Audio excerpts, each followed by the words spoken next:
హరి ఓం శ్రీమాత్రే నమ.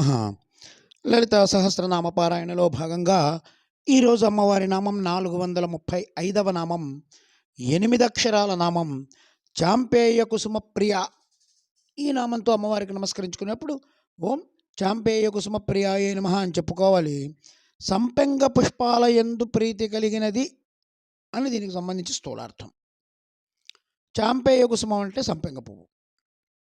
అన్ని పూల మీద వాలేటువంటి షట్పది అంటే 6 రెక్కలు కలిగినటువంటి తుమ్మెద సంపెంగ పువ్వు మీద వాలదు. ఇంద్రియాలు ప్లస్ మనస్సు ఈ 6 కలిపితే 6 సంఖ్య.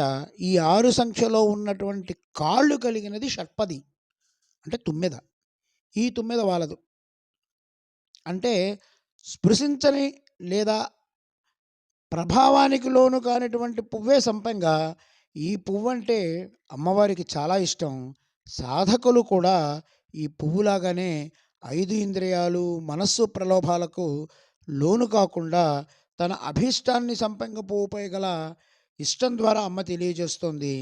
అమ్మవారు మనం ఇంతకుముందు చెప్పుకున్నటువంటి నవచంపక పుష్పాభానాసాదండ విరాజిత నామ వివరణ ఏదైతే ఉందో దాన్ని మళ్ళీ మనం ఒకసారి అర్థం చేసుకుంటే ఈ నామం కూడా అర్థమవుతుంది. సంపెంగ పువ్వుని ఇష్టపడినది అనేటువంటిది ఈ నామానికి అర్థం. ఓం ఐం హ్రీం శ్రీం చాంపేయ కుసుమ ప్రియాయ నమః. ఓం శ్రీమాత్రే నమః. ఓం శ్రీ మహారాజ్ఞే నమః. శ్రీమత్సింహాసనేశ్వర్యే నమః.